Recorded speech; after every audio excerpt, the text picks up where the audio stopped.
Now let's turn to Jeffrey Sachs, perhaps the most famous living development economist.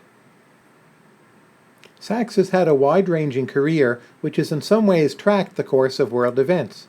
It spanned both development practice and research into development economics. He spent most of his career, by the way, at Harvard University and later at Columbia.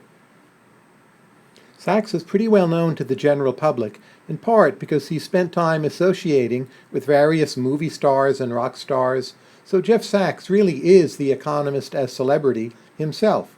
But we're going to look at another angle of his work, namely his impact on the theory and practice of economic development. But if you're thinking, Sachs, isn't that the guy I saw with Angelina Jolie? Well, that's probably right. Sachs first made his name as an economist in the early 1980s. He wrote a series of papers on international trade, exchange rates, and international policy coordination. And in the 80s, he became tenured at Harvard as one of the youngest full professors at Harvard ever. If you're interested in reading Sachs on international trade, there's a good synthetic 1995 paper he did, which is online. It's called Economic Reform and the Process of Global Integration. In that paper, he talks about how the opening up of economies to trade really is a prerequisite and driver of further policy reform. But although this work on international trade had a real impact, it's actually not what Sachs is best known for today. Sachs moved more into the public eye in the mid-1980s with the Bolivian reforms, especially the reforms against hyperinflation. In 1985, the government of Bolivia asked Sachs if he would come down and help them with their economy, and he came up with a comprehensive, fairly drastic plan for ending their hyperinflation and reforming their economy. By no means did this plan fix all or even most of their problems, but it did help the Bolivians end the hyperinflation, and overall it can be judged a success. It was a form of what later came to be called shock therapy. Plans of this sort were based on tight controls over the money supply, freeing up prices, and liberalizing the economy. Sachs's connection to this so-called shock therapy continued, and indeed it intensified, as Eastern Europe started to throw off communism in the late 1980s. At that point, it was then necessary to have plans for reform. Sachs visited Poland, and he was very important there as an advisor for dismantling the communist system and moving toward a market economy.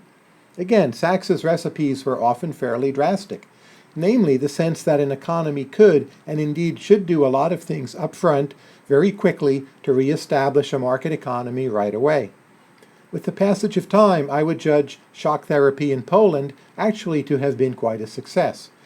Lately, Poland has been growing rapidly, and it really has joined the community of Western European nations as a more or less equal partner.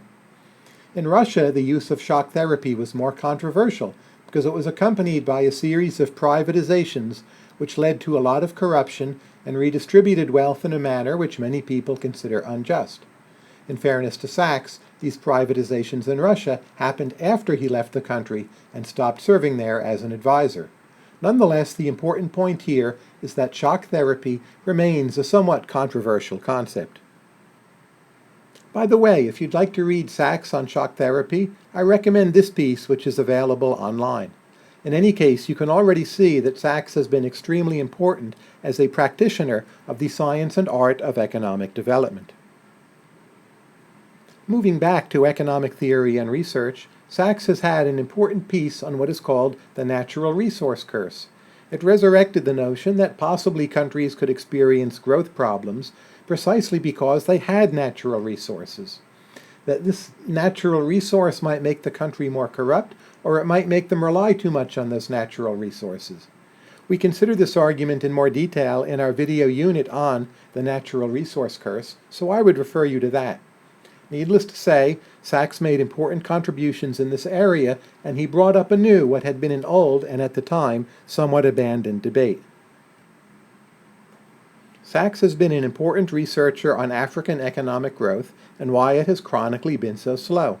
Sachs attributes many of Africa's economic problems to its unique geography, a lower productivity of the soil, greater problems with rainfall and also demography. Africa has an especially high youth dependency ratio. That is, a lot of young people who need to be supported. and Africa has many more infectious diseases which need to be worried about. When you put all these factors together, according to Sachs, Africa faces really some very special burdens in attempting to achieve economic growth. In particular, Sachs co-authored a piece called The Economic Burden of Malaria, which looked closely at just how much malaria held back the economies of Africa. The problem of malaria is not only that it kills people, but also when you're young, if you're infected by malaria, it stunts your physical growth, it may stunt your brain growth, and it can lead to long-lasting and persistent problems. The importance of infectious disease has been a recurring theme of Sachs's work on Africa. For a summary of a lot of Sachs's thought on this topic, I would refer you to his piece, Institutions Don't Rule, and also Alex's video on Geography, Development, Disease, which talks about Sachs's ideas here at much greater length. More recently, Sachs has been at the forefront of the Millennium Villages project in Africa, which is being done jointly with the Earth Institute at Columbia and also the United Nations. The idea here is really quite ambitious, that a sufficiently comprehensive program of foreign aid can help targeted villages escape a poverty trap and blossom into economic development. This has occasioned a lot of debate, and we have an entire video just on the Millennium Villages project, and so I'll refer you to that. Needless to say, this project has captured a lot of media attention, and right now it's the single biggest project which Sachs is most closely identified with. Sachs has done so many different things of importance in development economics, and I've tried to offer references to each as we've been going along. I also apologize to many of Sachs's co-authors. We just haven't had time to mention them all. Sachs also has numerous books.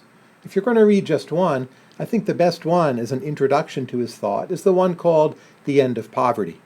In any case, there's plenty of Sachs available online and free. Keep in mind that what's really special about Sachs as a development economist is this dual role as advisor/practitioner and researcher.